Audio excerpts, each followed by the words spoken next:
Au-dessus de la façade du palais de Buckingham, la reine Elisabeth II venait de s'éteindre en son château de Balmoral. Ainsi s'achèvent 70 années d'un règne d'exception qui, à bien des égards, a marqué durablement l'histoire planétaire. Quel terrien ne connaît pas sa silhouette chapeautée, colorée et même couronnée, comme vous pouvez la voir ici, dont on appelait tendrement la reine. Donc aucun autre monarque ne se faisait reconnaître uniquement par son titre. Eh bien, Elisabeth II était de ceux-là, et pourtant, elle ne fut pas la seule femme à ceindre la couronne de Saint-Édouard. Avec Elisabeth II, elles furent au nombre de six souverains d'Angleterre au féminin, qui ont fait de leur sexe une exception dans l'histoire britannique. On dit que l'Angleterre s'est faite par ses reines, et c'est bien par ces figures féminines singulières que ce royaume du nord de l'Europe a connu ses âges d'or. La première femme couronnée d'Angleterre à avoir marqué de son empreinte l'histoire britannique n'a pourtant pas régné de son plein droit. C'est Aliénor d'Aquitaine, la femme de Henri II Plantagenet, qui fut une véritable force de la nature, bravant tous les dangers pour donner vie à ses ambitions de pouvoir. Elle devient duchesse d'Aquitaine en avril 1137, pour ensuite épouser le futur Louis VII. Une fois marié, le couple se rend à Poitiers pour que Louis reçoive lui aussi la couronne ducale. C'est là qu'il apprend qu'il est devenu le nouveau roi de France. Aliénor laisse alors s'exprimer son tempérament de feu en apportant les coutumes de sa cour dans celles de Paris et en intervenant dans les affaires de son époux. Elle pousse par exemple le roi à lever une armée pour imposer son autorité sur les seigneurs d'Aquitaine qui se sont révoltés. Cette femme pleine de vie, louée dans tout l'Occident pour sa beauté, est bien différente de son époux. Louis, qui fut propulsé sur le trône après la mort accidentelle de son frère aîné en 1131, se révèle d'abord moine. Habité par une dévotion parfois excessive, il respecte à la lettre les directives de l'Église, fuyant le lit conjugal une grande partie de l'année, si bien qu'après 8 ans de mariage, le couple n'a encore pas donné d'enfant. Finalement, une fille naît en 1145, mais elle ne peut pas hériter de la couronne de France. Vexé, Louis VII fait épouser la sœur d'Aliénor, son sénéchal Raoul de Vermandois, au mépris de son mariage, donc déjà effectué, avec Aliénor de Blois. La guerre entre les Blois et les Capétiens amène au massacre du village de Vitry en Perthois, où l'armée royale fait brûler vifs les habitants réfugiés dans l'église. Traumatisé, Louis répond à la croisade du pape Eugène III. Aliénor décide de suivre son mari lorsqu'il embarque pour la Terre Sainte en 1147. Ils sont reçus à Antioche, une ville gouvernée par l'oncle d'Aliénor, Raymond de Poitiers. Une histoire de stratégie militaire qui a divisé le prince Raymond et le roi Louis. Aliénor prend ouvertement le parti de son oncle, rien ne va plus au sein du couple royal, d'autant que des rumeurs d'inceste entre Aliénor et Raymond ont fait leur apparition. C'en est fini de cette croisade qui se sera voulue finalement inutile et bien trop coûteuse en vies humaines. Aliénor et Louis VII rentrent en France fâchés, mais finissent par se réconcilier pour un temps. Elle donne naissance alors à une seconde fille en 1150, ce qui convainc le roi de faire annuler leur mariage pour cause de consanguinité 2 ans plus tard. La reine gagne sa liberté et redevient le plus beau parti d'Occident en emportant avec elle son duché. 3 mois plus tard, elle épouse Henri Plantagenet, le fils de la contestée Mathilde de Lampresse. De 9 ans son cadet, il est beau, fort et ambitieux. En octobre 1154, Henri devient roi d'Angleterre en succédant au roi Étienne de Blois, mettant fin à une guerre civile qui durait depuis 18 ans. Surtout, avec Aliénor, il fonde ce que nous appellerons l'Empire Plantagenet, un vaste territoire qui s'étend de l'Angleterre aux Pyrénées et de l'Irlande au Limousin. Aliénor lui donne 6 garçons et 3 filles. Femme de lettres et amoureuse des arts, elle suit leur éducation. Comme avec Louis VII, elle participe à la politique de son mari en influençant ses décisions. Elle l'aurait notamment poussé à s'opposer à l'archevêque de Canterbury Thomas Becket, qui soutenait la suprématie de l'Église sur l'autorité royale. Cette opposition a raison de l'amitié entre le roi et l'archevêque, qui finit assassiné dans le cœur de sa cathédrale en 1170. Aliénor signe là sa première faute politique, car ce meurtre porte atteinte au prestige de la couronne. Après la naissance de leur dernier fils Jean en 1166, le couple se sépare. Henri cumule les maîtresses à Londres, tandis qu'Aliénor part vivre à Poitiers pour préparer son fils Richard Cœur de Lion, pour devenir duc d'Aquitaine. Avec le temps, Henri impose un pouvoir de plus en plus autoritaire au détriment de l'influence de son épouse. Aliénor décide alors de liguer ses fils contre leur père en 1173 et prend part personnellement à la révolte. Cette contestation de la supériorité d'Henri sur Aliénor est finalement matée en quelques mois. La reine est capturée puis gardée en résidence surveillée jusqu'à la mort d'Henri II. Pendant ce temps, en 1183, une nouvelle révolte familiale éclate. En pleine guerre contre ses fils abandonnés de tous, Henri II meurt à Chinon en 1189. Une fois devenu roi, Richard Cœur de Lion s'empresse à faire libérer sa mère chérie. Après 16 ans d'enfermement, elle reprend en main son empire en organisant notamment le mariage de son fils. Richard participe à la troisième croisade en 1191. Pendant ce temps, Aliénor régente le royaume et sauvegarde l'autorité royale face aux prétentions de son fils Jean Santerre. Apprenant cette trahison, Richard se dirige vers l'Angleterre en octobre 1192. Mais il est capturé en chemin pour être livré à l'empereur Henri VI. Aliénor parcourt alors tout l'empire plantagenet pour récolter la lourde rançon nécessaire à sa libération qui a lieu en 1194. Richard s'empresse alors de partir guerroyer sur le continent pour récupérer les terres qu'il a perdues pendant ses années en Terre Sainte. C'est à ce moment-là qu'il est touché par un carreau d'arbalète en avril 1199, alors qu'il faisait le siège du château de Chalus. Pour la succession, deux camps s'affrontent, celui de Jean Santerre et celui d'Arthur de Bretagne, le petit-fils d'Aliénor. La reine prend le parti de Jean avant de se réfugier en l'abbaye de Fontevraud, où elle a fait inhumer Henri II et Richard Cœur de Lion. Arthur de Bretagne est assassiné, tandis que Jean Santerre perd Château-Gaillard, la forteresse normande de Richard. Affligée par ses malheurs, elle rend son dernier souffle le 1er avril 1204 à Poitiers. Aliénor fut le dénominateur commun à cette épopée plantagenet qui a vu se succéder tant d'hommes sur le trône. Toute sa vie, elle a exercé une réelle influence sur la politique de ses maris puis de ses fils, mais la plus célèbre reine médiévale fut longtemps une exception. Il faut attendre 3 siècles pour que se distingue un nouveau portrait royal féminin charismatique en Angleterre. En effet, quand l'anglican Édouard VI Tudor meurt le 10 juillet 1553, une jeune femme de 16 ans, du nom de Jeanne Grey, monte sur le trône. Mais c'était sans oublier les droits de la princesse Marie, demi-sœur aînée catholique du défunt monarque. Marie lève une armée et rallie le soutien des nobles anglicans en sa faveur. Jeanne est déposée 9 jours seulement après son accession, avant d'être emprisonnée à la Tour de Londres. Le 3 août 1553, Marie entre triomphalement à Londres, avec sa demi-sœur Élisabeth à ses côtés, pour prendre son destin en main. Elle est le fruit de l'union entre Henri VIII et Catherine d'Aragon. Si la loi salique ne s'applique pas en Angleterre, pour son égo d'homme, le roi refuse qu'une femme lui succède. Son désir d'héritier mâle devient la grande obsession de sa vie, au point quand il est convaincu que Catherine d'Aragon ne lui donnera jamais de deuxième enfant, il part se réfugier dans le lit d'Anne Boleyn. Le pape lui refusant l'annulation de son mariage, Henri VIII répudie Catherine pour épouser Anne en secret en 1533, avant qu'elle ne donne naissance à Élisabeth. L'année suivante, l'acte de suprématie le déclare chef suprême de l'Église d'Angleterre, indépendante de l'autorité pontificale. Marie est déclarée illégitime et perd ses droits dans l'ordre de succession. Catherine, la dévote, catholique dévote, elle refuse de se soumettre à l'autorité de l'Église anglaise. Instable et de plus en plus despotique, le roi fait décapiter Anne Boleyn en 1536, avant de réserver à sa fille Élisabeth le même sort que celui qu'il avait donné à Marie.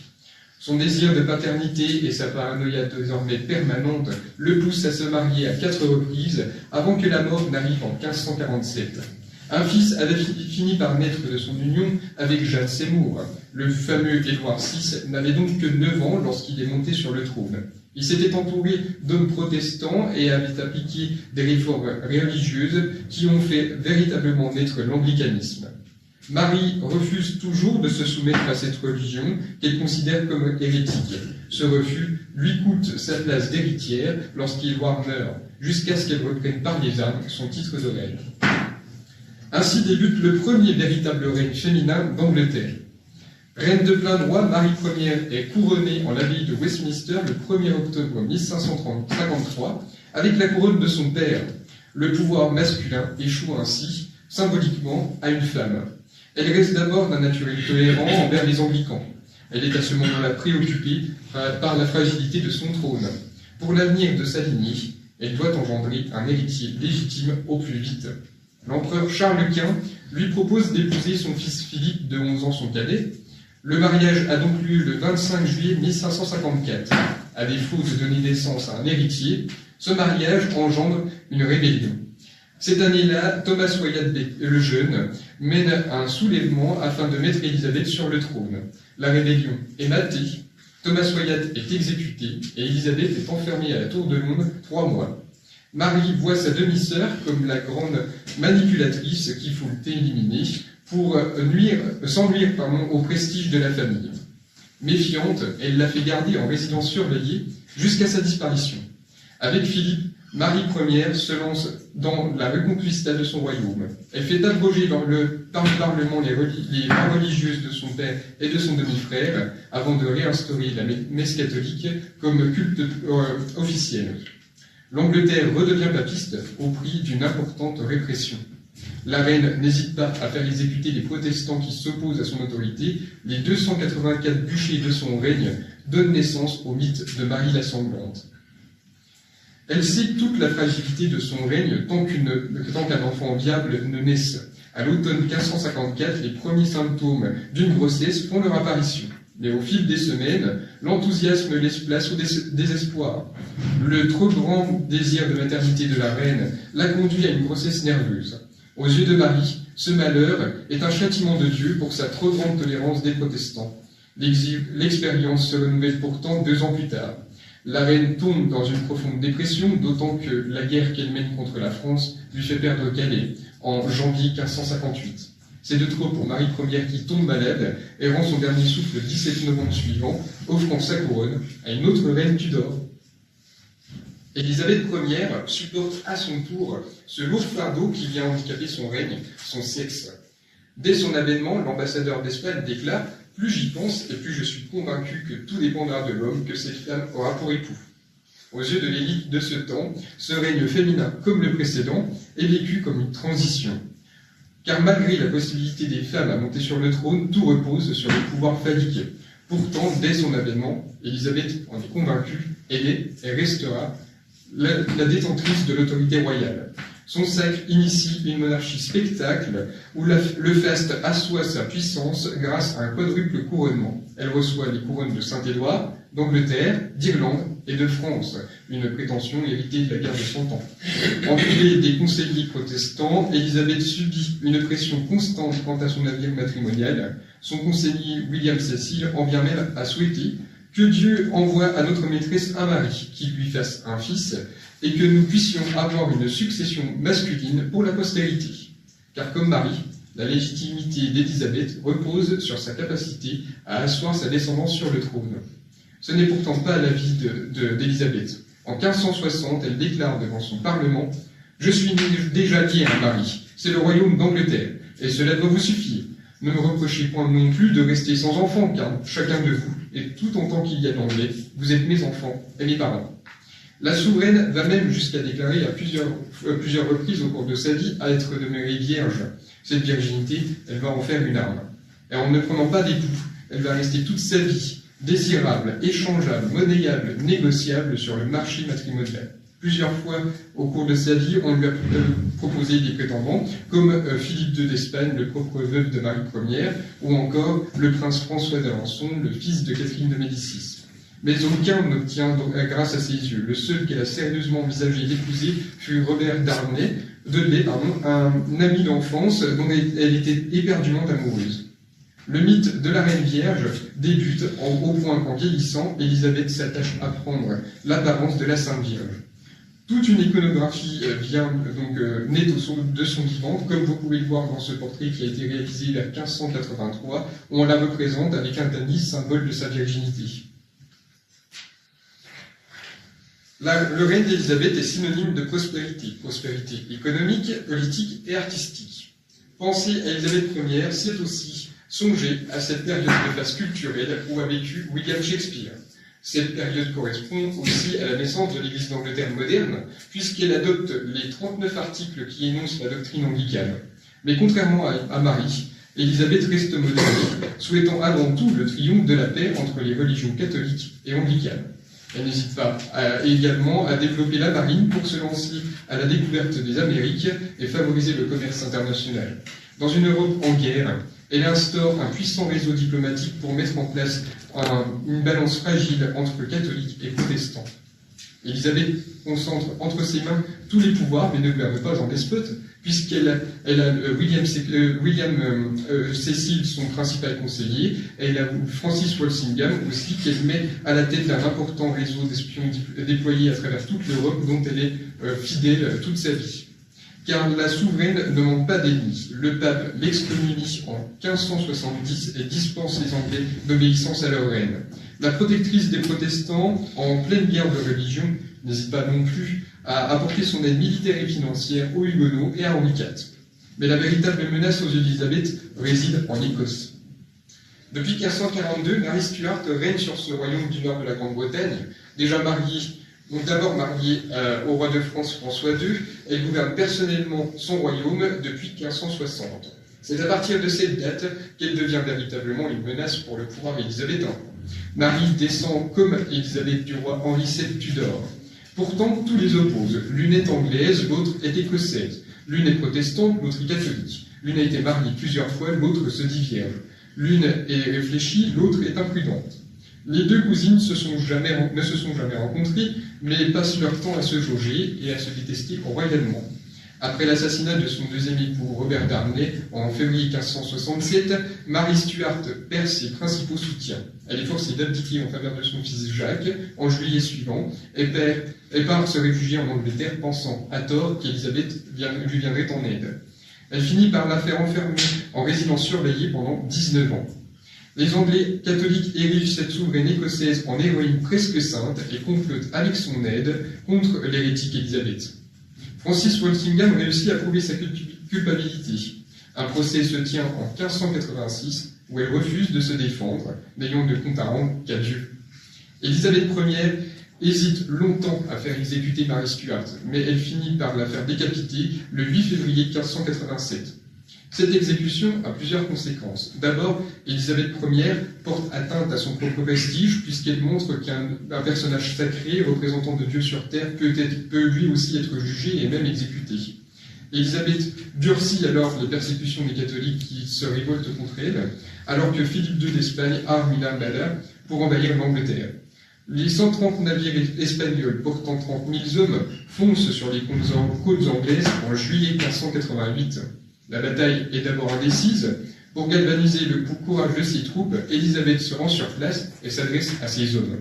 « Je n'ignore pas que j'ai le cœur d'une faible femme, mais je possède le cœur et les tripes d'un roi, et qui plus est d'un roi d'Angleterre. Je ne conseille ni au duc de Parme ni à aucun autre d'oser envahir mon royaume. » La météo a finalement raison de l'invincible armada.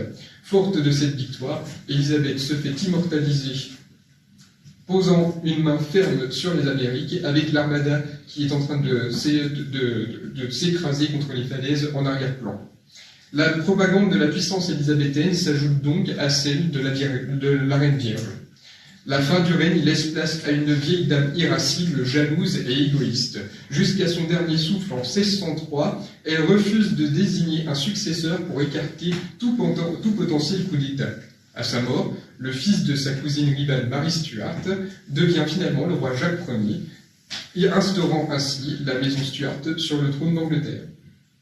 Cette nouvelle dynastie compte elle aussi son lot de reines influentes sur l'histoire anglaise. La première d'entre elles vient de l'autre côté de la Manche, Henriette Marie est la fille d'Henri IV et de Marie de Médicis, qui a épousé en 1625 le jeune roi Charles Ier, qui a succédé à Jacques Ier. À Londres, la reine consort française se heurte à la présence encombrante du favori de son époux, le sulfureux duc de Buckingham. Ce dernier pousse le roi à soutenir le Huguenot et lui suggère de renvoyer les amis français de la reine. Henriette Marie se met à éprouver une véritable haine contre cet homme qui ne cesse de l'éloigner de son mari. Il est finalement assassiné en juin 1628. Ce n'est qu'à partir de cette date qu'elle devient véritablement la favorite du roi Charles Ier. Ensemble, ils ont 8 enfants. Amoureuse des arts, Henriette Marie se donne régulièrement en spectacle grâce au mécénat, comme le montrent donc les portraits d'Antoine Van Dyck, qui sont très nombreux pendant ce règne, comme celui-ci que vous pouvez voir sur cette diapositive. Mais à partir de 1640, Charles Ier se heurte à son Parlement, qui finit par prendre les armes contre lui 2 ans plus tard. C'est la naissance de la Révolution d'Angleterre. Henriette Marie prend la tête d'une armée et part secourir son mari, qui est retranché à Oxford. Au printemps 1644, elle est une nouvelle fois enceinte et rejoint sa famille en France. Il continue de correspondre pendant toutes ces années où elle va le pousser à lutter contre les parlementaires. Ses enfants la rejoignent d'abord en France, mais ils continuent ensuite un long périple européen pour fuir l'Angleterre révolutionnaire. Henriette Marie se sent délaissée et la mort par décapitation de Charles Ier en 1649 n'arrange rien. Devenue veuve, la dernière reine française en Grande-Bretagne mène une vie pieuse entre l'Angleterre et la France jusqu'à ce qu'elle meure 20 ans plus tard. Son fils Charles II avait restauré la monarchie en 1660, mais il meurt sans enfant légitime. Il laisse son trône à son frère Jacques II. De sa mère, Jacques n'a pas hérité de son courage, mais de sa piété. Avec sa première épouse Anne Ride, il eut 2 enfants, 2 filles, donc prénommées Marie et Anne, qui sont éduquées dans le giron de l'Église d'Angleterre.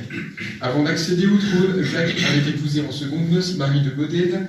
Ce mariage dévoile donc au grand jour sa conversion. C'est donc un roi catholique qui ceint la couronne de Saint-Édouard en 1685.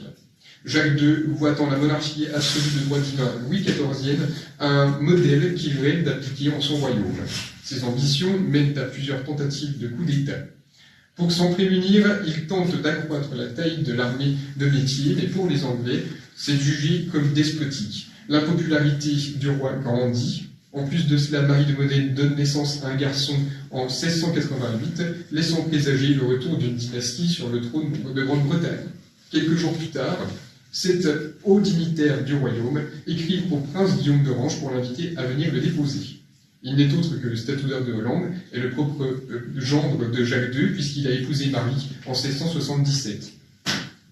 Les troupes de Guillaume débarquent le 5 novembre et se dirigent vers Londres. Apprenant la nouvelle, Jacques II s'enfuit en France. Marie est bouleversée et tiraillée entre son amour pour son père et ses devoirs d'épouse. Elle arrive à Londres en février 1689. Si Guillaume n'entend pas devenir l'époux de la reine, Marie ne souhaite pas non plus régner. Un compromis est trouvé. Le Parlement signe la Déclaration des droits qui offre au couple la couronne en déclarant que la fuite de Jacques II équivaut à une abdication. Pour la première fois de l'histoire britannique, un couple royal règne conjointement sur l'Angleterre, mais l'essentiel des pouvoirs est officieusement exercé par Guillaume III. Avec cette déclaration, les prérogatives royales sont plus que jamais limitées. Le monarque ne peut par exemple suspendre les votes du Parlement, il ne peut pas non plus interférer dans les élections législatives, ainsi naît la monarchie parlementaire. La couronne commune de Guillaume III et de Marie II est néanmoins fragile. Elle est menacée par des soulèvements jacobites réguliers qui obligent le roi à se rendre sur le champ de bataille. En son absence, Marie II règne seule, mais une fois Guillaume III de retour, il reprend sa place de principal dirigeant. Marie II s'entend néanmoins à merveille avec sa sœur Anne. Cette dernière est très proche de Sarah Churchill, l'épouse de John Churchill qui avait soutenu la cause de Jacques II. Cette amitié nuit donc à la réputation de Marie II et elle n'a donc pas d'autre choix que de s'éloigner de sa sœur. D'une santé fragile, la reine meurt quelques mois plus tard, en décembre 1694, en ayant donné naissance à aucun héritier. Guillaume III garde sa couronne jusqu'à ce qu'il expire lui aussi en 1702. Anne devient ainsi la 4e reine régnante d'Angleterre dès son avènement. Son premier discours au Parlement, elle affirme que son cœur est totalement anglais, oubliant volontairement les origines écossaises de sa famille. Souveraine politique, elle est le dernier monarque à avoir imposé un veto sur un projet de loi. Elle soutient les Tories, qui traditionnellement sont favorables aux prérogatives de la couronne. Mais sa favorite, Sarah Churchill, favorable aux Whigs, tente de l'en dissuader. Si Anne couvre d'abord de privilèges sa favorite et son époux, les faisant notamment duc de Marlborough, elle finit par s'en éloigner, au point que leur mésentente politique a raison de leur amitié. Anne finit par remplacer Sarah par sa cousine Abigail Masham, qui l'accompagne jusqu'à la fin de sa vie. Le plus grand coup politique de la reine Anne est la signature en 1707 des actes d'union qui donnent naissance au Royaume-Uni, donc qui unissent politiquement les îles britanniques. Elle exauce donc le rêve d'unité politique des différents monarques britanniques qui se sont succédés avant elle. Pourtant, d'un point de vue personnel, le prestige de la reine est beaucoup plus sombre. Sa vie est ponctuée de drames. Mariée au prince Georges de Danemark, elle tombe enceinte à 14 reprises, mais donne naissance qu'à un seul enfant viable, le prince Guillaume. Mais de santé fragile, lui aussi, il meurt en 1700. Le mari de la reine Anne rend à son tour son dernier souffle en 1708. Ajoutons ses décès aux nombreux rhumatismes de la reine qui l'empêchent de marcher et influencent son état d'âme. Sur le plan international, elle se veut la plus farouche opposante au roi Louis XIV. À son avènement, elle continue la guerre de succession d'Espagne, commencée par Guillaume III en 1701. Elle met fin à cette guerre devenue impopulaire en 1713 en signant le traité d'Utrecht qui donne à la Grande-Bretagne une relative prédominance sur les mers en échange de la victoire des Bourbons. Cette paix est le dernier feu du règne de la reine Anne. Elle s'éteint le 1er août 1714 avant de laisser sa couronne à Anne. Guillaume III avait signé en 1701 l'acte d'établissement qui interdit aux catholiques de monter sur le trône britannique. Le trône est alors légué au prince Jean de Hanovre, fils de Sophie de Hanovre, la plus proche cousine de la reine Anne.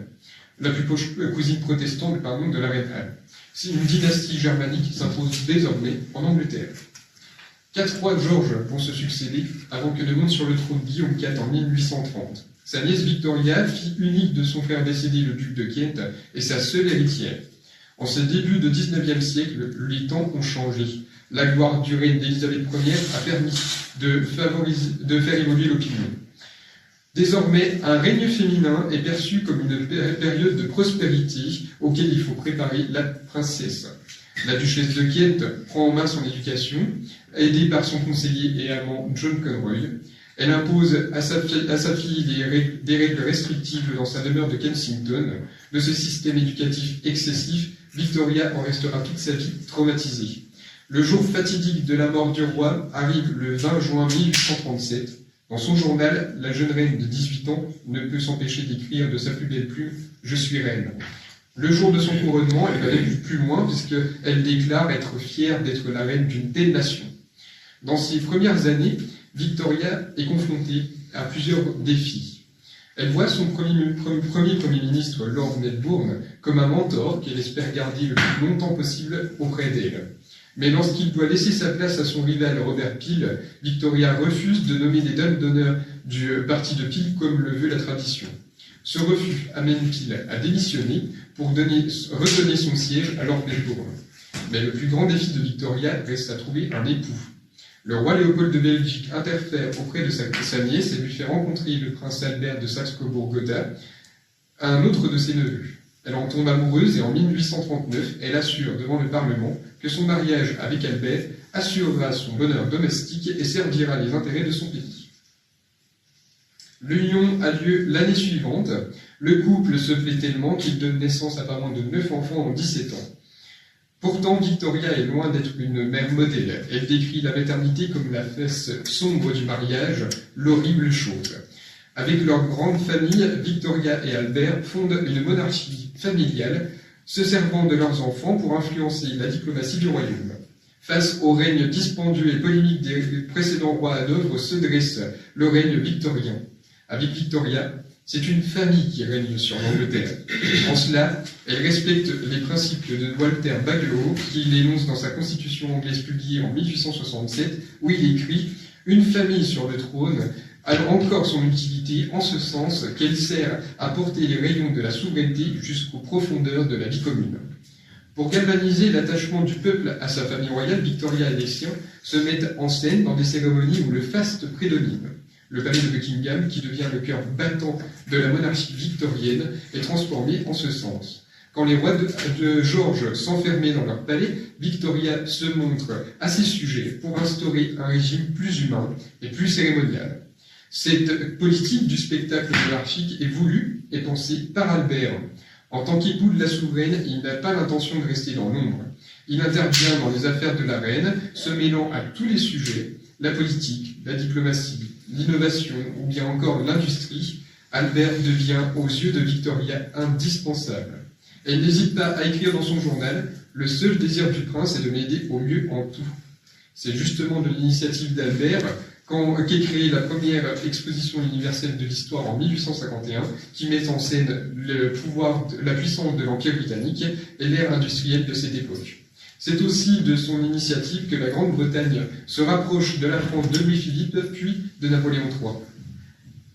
Mais le bonheur de la reine Albertine prend fin lorsque son très cher Albert meurt prématurément en 1861. Inconsolable, elle revêt le noir du deuil jusqu'à la fin de ses jours. Pire encore, elle s'enferme dans ses propriétés, abandonnant sa vie publique de souveraine. Le républicanisme ne cesse de progresser. Pourtant, Victoria n'abandonne pas son rôle de monarque pour autant.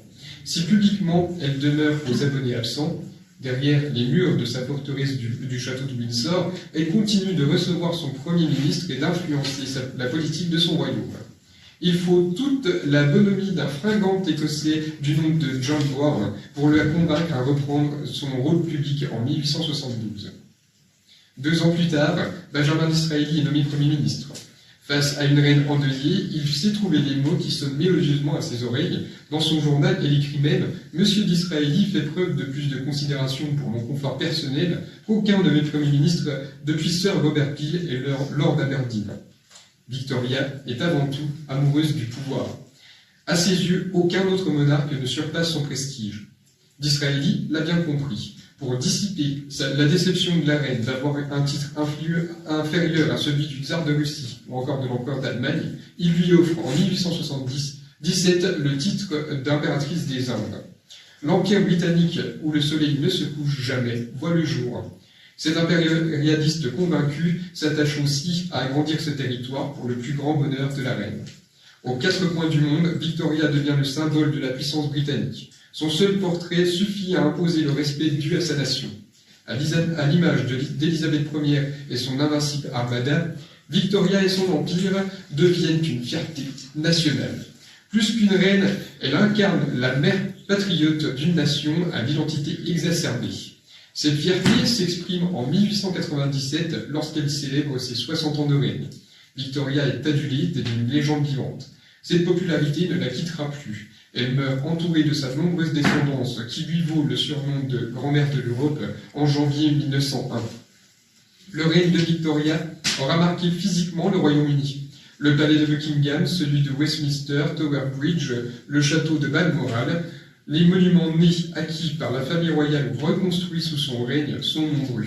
C'est donc un Royaume-Uni transformé qui entre dans une période troublée par 2 guerres mondiales avant que ne s'impose une nouvelle femme sur le trône. Quand George V, petit-fils de la reine Victoria, accède au trône en 1910, il ne se doute pas que son règne va s'achever par une crise monarchique sans précédent. Lorsqu'il meurt en janvier 1936, c'est son fils, le roi Édouard VIII, qui lui succède.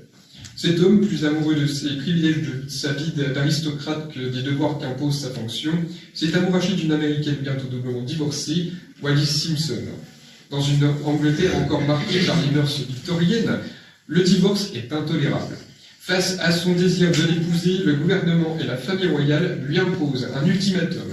Il doit choisir entre ses devoirs de roi et son amour pour Wallis. Édouard VIII abdique donc, pour cette raison officielle, le 11 décembre 1936 et lègue sa couronne à son frère, le prince Albert, qui devient le roi George VI. Avec son épouse écossaise Elisabeth Bosleyen, George VI avait eu 2 filles, la princesse Elisabeth née en 1926 et Margaret née en 1930.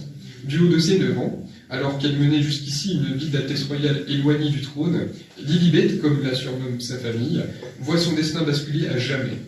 Héritière malgré elle, elle a pourtant tout d'une future reine. Winston Churchill avoue lui-même que la fillette est un vrai personnage. Elle a un air d'autorité et de sagacité étonnant pour chez un tout petit. Cet autoritarisme inné Elle l'a hérité de sa grand-mère, la très dure reine Mary de Teck. En 1936, Mary est une veuve respectée pour son courage pendant la Première Guerre mondiale. Elle n'avait pas hésité à rendre visite aux troupes sur le front et à pousser sa fille unique à devenir infirmière pendant la guerre. Surtout, elle a suivi l'avis de George V lorsqu'il a décidé en 1917 d'effacer son nom germanique Saxe-Cobourg-Gotha pour celui plus anglais de Windsor. Preuve de sa détermination, quand sa fille se plaint d'être fatiguée après avoir donné pendant plusieurs jours des soins à des soldats blessés, elle lui rétorque sèchement « Vous êtes membre de la famille royale britannique. Nous ne sommes jamais fatigués et nous aimons tous les hôpitaux. » Quand Lilibet naît, Mary se prend d'affection pour sa petite-fille en veillant à ce qu'elle ait la meilleure éducation possible. Elle la conduit d'hospice en musée pour lui inculquer les bonnes manières d'une Altesse royale. Mais quand la Seconde Guerre mondiale éclate en 1939, leur quotidien est bousculé. Face à la barbarie nazie, George VI et Elisabeth Bosleyen s'imposent tel un rempart. Leur courage force le respect d'une nation meurtrie. Alors que les bombes tombent sur Londres, ils décident de rester auprès de leur peuple. Élisabeth comme George VI ne vont pas cesser de s'exprimer à travers les radios de l'Empire pour galvaniser le courage de l'insurgé. Le jour de l'entrée des nazis à Paris, le 14 juin 1940, elle enregistre même un message qu'elle adresse aux Françaises. « Je voudrais ce soir dire aux femmes de France, de cette France héroïque et glorieuse qui défend en ce moment non seulement son propre sol, mais aussi les libertés du monde entier, tous les sentiments d'affection et d'admiration que leur souffrance et leur courage éveillent en nos cœurs. Pour moi qui ai toujours aimé la France, je souffre aujourd'hui comme vous. » George V et Mary avaient résisté à la Première Guerre mondiale. George VI et Elisabeth Bosleyen résistent à la Seconde. Lilibet hérite de ce courage familial. À 14 ans, elle enregistre son premier discours radiodiffusé qu'elle adresse aux enfants de Londres envoyés dans les campagnes anglaises pour fuir les bombardements. Elle leur assure qu'à la fin, tout ira bien, car Dieu prendra soin de nous et nous donnera la victoire et la paix. Elle vit la majeure partie de la guerre réfugiée derrière les épaisses murailles du château de Windsor, avant de s'engager en février 1945 dans la branche féminine de l'armée, en tant que conductrice d'ambulance et mécanicienne. Auréolée de son patriotisme, Lilibet a toute sa place aux côtés de ses parents, de sa sœur et de Winston Churchill pour célébrer le 8 mai suivant la victoire sur le balcon de Buckingham. De sa grand-mère et de sa mère, la future Élisabeth II a hérité d'un sens aigu du devoir envers ses peuples et la couronne.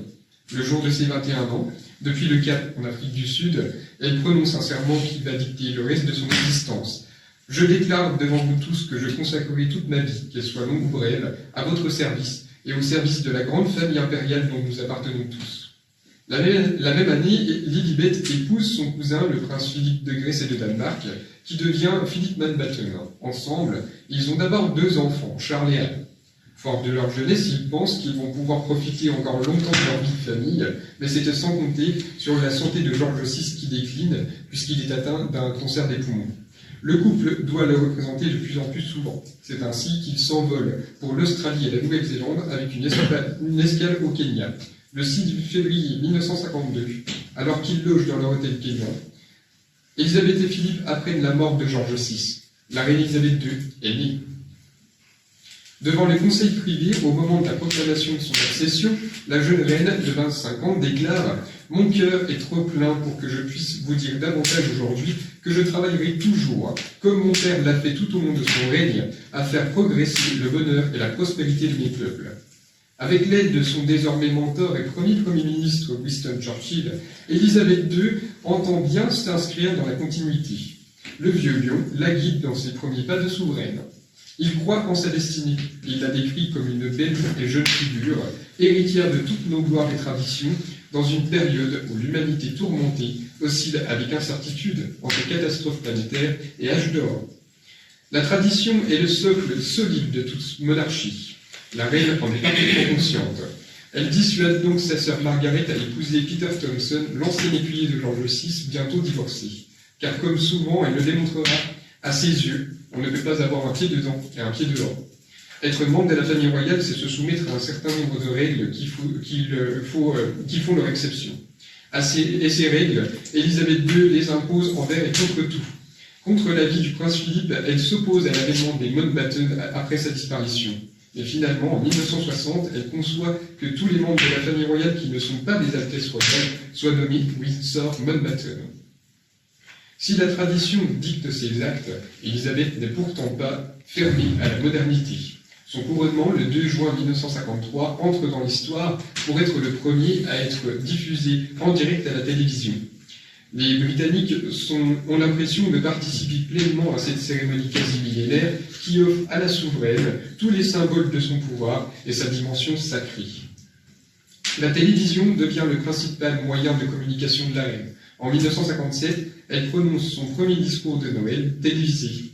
La radio avait fait entrer la voix du souverain dans les foyers. La télévision rapproche un peu plus les Britanniques avec leur monarque. C'est donc ainsi qu'elle débute son discours. Il est inévitable que je paraisse être un personnage un peu lointain à beaucoup d'entre vous, un successeur des rois et reines de l'histoire, quelqu'un dont le visage est peut-être familier dans les journaux et les films, mais qui ne touche jamais vraiment à votre vie personnelle. Mais aujourd'hui, au moins pour quelques minutes, je vous souhaite la bienvenue dans la paix de ma propre maison. 12 ans plus tard, Élisabeth II va jusqu'à accepter que son quotidien soit filmé par des caméras de la BBC. Le documentaire, sobrement intitulé Royal Family, enregistre un record d'audience au détriment du prestige de la couronne. Car Élisabeth II, si lointaine, si aristocrate, si sacrée, paraît comme une femme du commun, regardant la télévision, allant chercher des bonbons pour ses enfants ou jouant même aux jeux de société. La reine comprend alors que l'utilisation de la télévision a ses limites. Chaque déplacement public est pourtant accompagné de caméras. Les voyages à l'étranger ne font pas exception. Toute sa vie, Élisabeth II utilise les voyages pour servir la diplomatie de son royaume. Incarnation vivante de la culture britannique, la reine se veut être la meilleure ambassade du Royaume-Uni. À bord de son yacht Britannia, du train royal ou d'un avion, elle se rend aux 4 coins du monde, visitant une centaine de pays au cours de son règne, notamment au sein du Commonwealth. Car Élisabeth II, reine du Royaume-Uni, est aussi chef du Commonwealth. Cette organisation voit le jour au lendemain de la Seconde Guerre mondiale pour permettre une décolonisation en douceur. À son avènement, 16 États indépendants en sont membres. Tout reste à construire. À cette liberté d'association, à cette libre association qui glorifie la différence, elle jure fidélité par ses mots. Le Commonwealth ne ressemble en rien aux empires d'antan. C'est un concept totalement nouveau, construit sur les vertus les plus nobles de l'homme. À ce concept de partenariat égalitaire entre les nations et les races, je me dédie cœur et âme pour ma vie entière.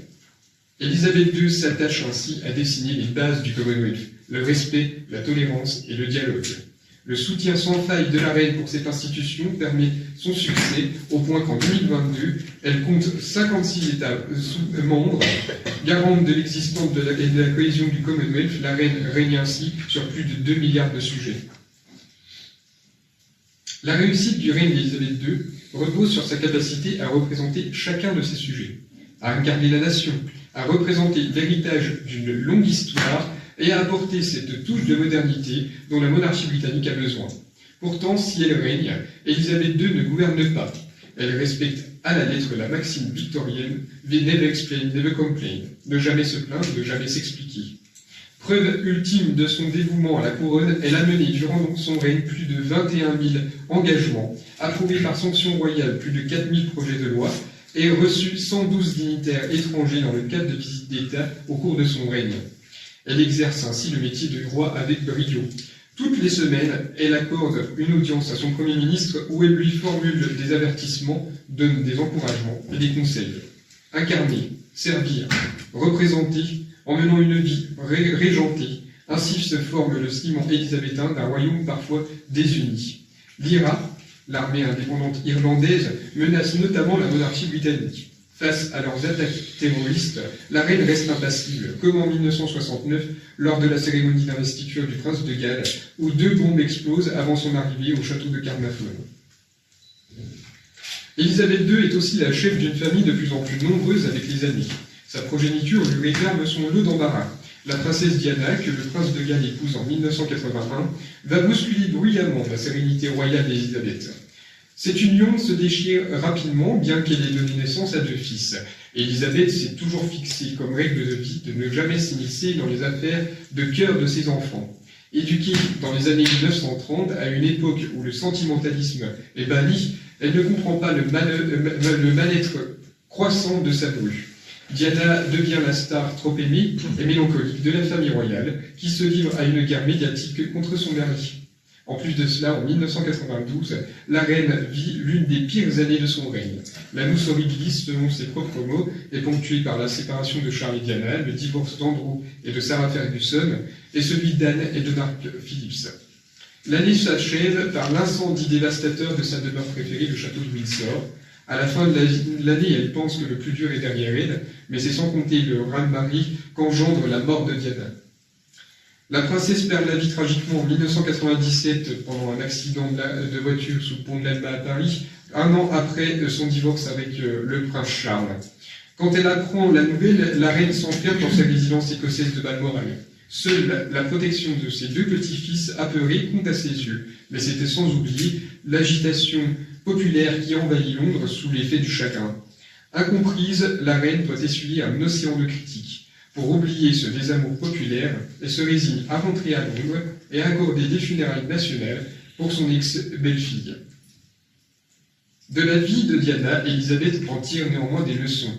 Elle a compris que son image et celle de la couronne doivent évoluer pour faire perdurer donc la monarchie. Elle adopte un comportement plus humain, se laissant aller à des bains de foule. Elle fait évoluer sa communication pour entrer dans l'ère du numérique et adopte un style attachant de grand-mère du Royaume-Uni. Surtout, la disparition de sa mère, Queen Mum, en 2002, joue un rôle prépondérant dans cette évolution. Toute sa vie, Élisabeth était restée très proche de sa mère, au point qu'elle suivait à la lettre donc, la plupart de ses conseils de vieille dame conservatrice. Désormais sans opposition maternelle, elle a la liberté de faire évoluer l'institution pour la sauvegarder. Le désastreux mariage de Charles et Diana a permis de comprendre que l'amour l'emporte sur toute chose. Elle accepte donc que son fils aîné épouse Camilla en 2005, que William lie son destin d'héritier en 2011 à celui d'une roturière du Berkshire, Catherine Middleton, et que Harry s'unisse en 2018 à Meghan Markle, une actrice américaine métisse et divorcée. Cette évolution royale porte ses fruits. Auréolée d'une popularité inégalée, Élisabeth II célèbre ses 60 ans de règne en 2012, puis son jubilé de platine en 2022. Mais le crépuscule du règne est synonyme de solitude. Le prince Philippe prend sa retraite publique en 2017 avant de rendre son dernier souffle 4 ans plus tard.